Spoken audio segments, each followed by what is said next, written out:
नमस्कार, आप देख रहे हैं नमो भारत न्यूज। आपके साथ मैं हूं तुषार शर्मा। दोस्तों, जैसा आप देखते हैं कि पाकिस्तान में जो अल्पसंख्यक रहते हैं उनके अधिकार के हनन की वो तमाम खबरें रोजाना सामने आती रहती हैं। तो मैं आपको बता दूं कि पाकिस्तान के अल्पसंख्यक आयोग के अध्यक्ष चेला राम भले ही पाकिस्तान सरकार की तारीफ कर रहे थे और दावा कर रहे थे कि वहां हिंदू की हालत अच्छी है, लेकिन पाकिस्तान में हिंदुओं के मानवाधिकार हनन की खबरें रोजाना सामने आती रहती हैं। पाकिस्तान में अल्पसंख्यक हिंदुओं पर हमले और उनके धर्म स्थलों को निशाना बनाने की खबरें भी बहुत आम हो चुकी हैं आज के दिनों में। जी हाँ दोस्तों, आपने बिल्कुल सही सुना, क्योंकि रोजाना वहां से ऐसी तमाम खबरें आती रहती हैं। तो ऐसी खबरें सुनकर ऐसा लगता है कि ये रोजाना की ही खबर हो गई है। आम सी बात लगती है ऐसी खबरों को सुनने के बाद। आगे मैं आपको बता दूं कि हाल ही में सिंध प्रांत के एक मंदिर में तोड़फोड़ की गई थी। पाकिस्तान के सिंध प्रांत में स्थानीय पुलिस ने हिंदू समुदाय के एक मंदिर में तोड़फोड़ का मामला 11 अक्टूबर को दर्ज किया गया था। इस सिलसिले में एक संदिग्ध को गिरफ्तार भी किया गया था। सिंधु के बदीन जिले के कड़ायू घनौर शहर में स्थित मंदिर में यह तोड़फोड़ की गई थी।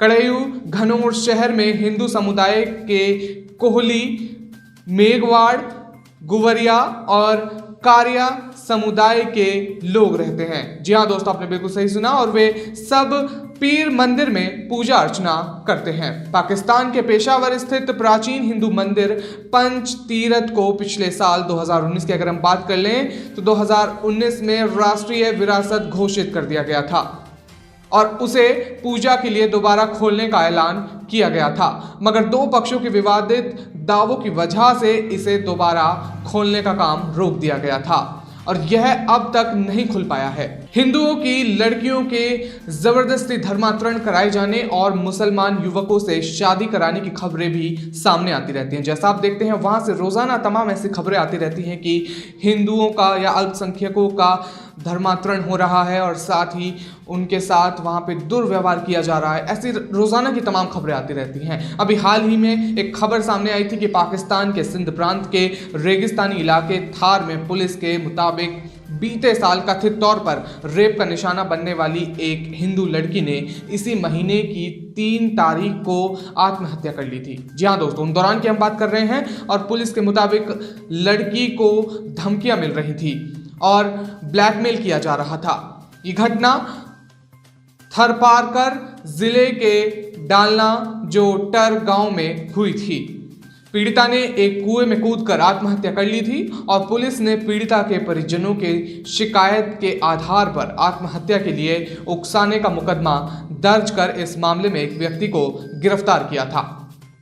ये तमाम बातें सामने आ रही थी और एक बात और मैं आपको बता दूं कि इसके मद्देनजर रखते हुए जो पाकिस्तान में और बांग्लादेश में अल्पसंख्यकों पर दुर्व्यवहार हो रहा था, तो इसे देखते हुए भारत सरकार नागरिकता संशोधन कानून को लेकर आई थी ताकि वहां के लोग भारत में आकर शरण पा सकें। जी हाँ दोस्तों, आपने बिल्कुल सही सुना, और आपको बता दूं कि नागरिकता संशोधन कानून को लोकसभा में 9 दिसंबर 2019 को पास करा दिया गया था और 12 दिसंबर को इस पर राष्ट्रपति के हस्ताक्षर होने के साथ ही यह कानून बन गया था। अब इसका नाम नागरिकता संशोधन एक्ट यानी कि नागरिकता संशोधन कानून 2019 हो गया था। नागरिकता संशोधन एक्ट 2019 ऐसा कानून है जो कि अफगानिस्तान, बांग्लादेश और पाकिस्तान से आने वाले 6 समुदायों के अवैध शरणार्थियों को भारत की नागरिकता देने की बात करता है। इन 6 समुदाय में हिंदू, सिख, बौद्ध, ईसाई, पारसी और जैन शामिल हैं। जी हाँ दोस्तों, आपने बिल्कुल सही सुना। और तो दोस्तों, इसे लेकर एक सबसे बड़ी खबर सामने आ रही है जिसे सुनने के बाद आपको यकीन तक नहीं होगा। जी हाँ दोस्तों, आपको बताऊंगा खबर दोस्तों। उससे पहले यह खबर इन दौरान आ रही है जब पश्चिम बंगाल में चुनावी माहौल चल रहा है। जी हाँ दोस्तों, आपने बिल्कुल सही सुना।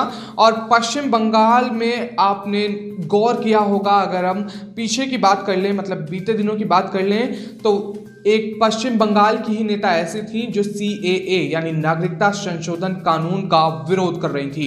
जी हाँ दोस्तों, आपने बिल्कुल सही सुना। ममता बनर्जी ही एक ऐसी नेता थी जो नागरिकता संशोधन कानून का लगातार विरोध कर रही थी।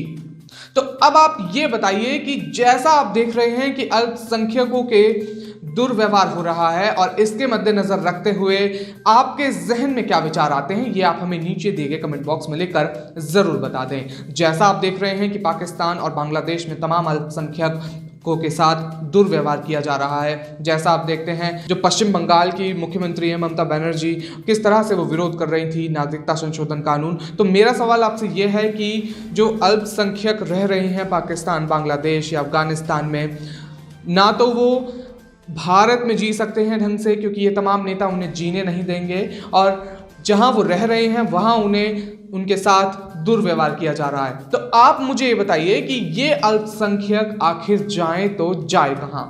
जी हाँ दोस्तों, आप सीधा अपना विचार नीचे दिए गए कमेंट बॉक्स में लिखकर जरूर बता दें, और साथ ही आपसे गुजारिश है कि आप इस वीडियो को भारी मात्रा में शेयर कीजिए ताकि ये सूचना ज्यादा से ज्यादा लोगों तक पहुंचे और साथ ही लोगों को पता चले कि किस तरह से वहां पे अल्पसंख्यकों के साथ दुर्व्यवहार किया जाता है।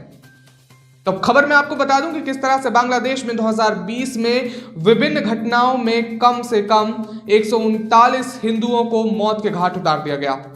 इतना ही नहीं, 139 की हत्या के अलावा 7036 हिंदू घायल भी हो गए। जटिया हिंदू महाजोत संगठन ने ये आंकड़े दिए हैं और साथ ही ये भी बताया गया है कि ये आंकड़े पिछले वर्ष के मुकाबले कहीं ज्यादा हैं। संगठन ने बुधवार यानी कि दिसंबर 30, 2020 को प्रेस कॉन्फ्रेंस करके ये जानकारी दी और मुल्क में हिंदुओं की सुरक्षा का मुद्दा उठाया। संगठन के महासचिव गोविंद चंद्र प्रामाणिक ने बताया कि बांग्लादेश में हिंदुओं पर अत्याचार लगातार बढ़ता ही नजर आ रहा है। राजधानी में ढाका रिपोर्टर्स यूनिट के दफ्तर में आयोजित इस प्रेस कॉन्फ्रेंस में जनवरी 1 से लेकर दिसंबर 29 तक के 2020 के आंकड़े सामने रखे गए हैं। अगर 2019 के आंकड़ों को देखें तो उस साल 108 हिंदुओं की हत्या कर दी गई थी और विभिन्न घटनाओं में 484 घायल हो गए थे। वहीं 2020 में 94 हिंदुओं का अपहरण करके उन्हें निशाना बनाया गया था। साथ ही 2623 हिंदुओं को जबरन इस्लाम कबूलने के लिए मजबूर किया गया था। अगर 2019 की बात कर लें तो उस साल ये आंकड़े क्रमश 76 और 18 थे। 2020 में इसमें कई गुना ज्यादा बढ़ोतरी हुई है। कुल मिलाकर बांग्लादेश में 2020 में 53 हिंदू महिलाओं बच्चों के साथ बलात्कार किया गया और पूरे साल में 370 मंदिरों की प्रतिमाओं को क्षतिग्रस्त करने की घटनाएं भी सामने आई थी। ये दोनों आंकड़े भी 2019 में 42 और 246 थे। संगठन ने यह भी जानकारी दी है कि 2020 में 2125 हिंदू परिवारों को मुल्क छोड़कर जाने के लिए मजबूर किया गया था। जी हाँ दोस्तों, यह संख्या 2019 में 369 थी। इतना ही नहीं, धार्मिक स्थलों पर हमले भी कई गुना बढ़ गए थे। 2020 में 163 मंदिरों पर हमला किया गया या फिर उन्हें जला डाला। 2019 में यह संख्या 153 थी। कुल मिलाकर हिंदू समाज पर अत्याचार की 40,703 घटनाएं सामने आई।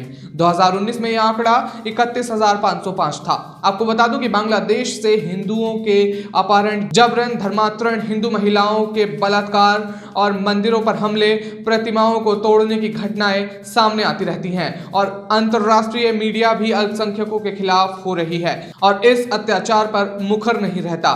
World Hindu federation Bangladesh chapter द्वारा जारी सूचना के अनुसार अकेले मई 2020 में ही हिंदुओं के 10 मंदिरों को तोड़ दिया गया था। जी हाँ दोस्तों, आपने बिल्कुल सही सुना। तो ये तमाम खबरें वहां से रोजाना सामने आती रहती हैं। जैसा आप देखते हैं कि पाकिस्तान में अल्पसंख्यकों के साथ कैसा व्यवहार किया जाता है और किस तरह से बांग्लादेश में अल्पसंख्यकों के साथ इस तरह का व्यवहार किया जाता है। तो इसके मद्देनजर रखते हुए मैंने आपसे बात करी और साथ ही आपसे मेरी गुजारिश है कि आप इस वीडियो को जल्दी से और भारी मात्रा में शेयर कीजिए ताकि ये सूचना ज्यादा से ज्यादा लोगों तक पहुंच सके। तब तक के लिए हमारे साथ बने रहिए नमो भारत न्यूज में। धन्यवाद। वीडियो को लाइक, सब्सक्राइब और शेयर करना ना भूलें। अपने विचारों को कमेंट बॉक्स में लिखकर हम तक जरूर पहुंचाइए।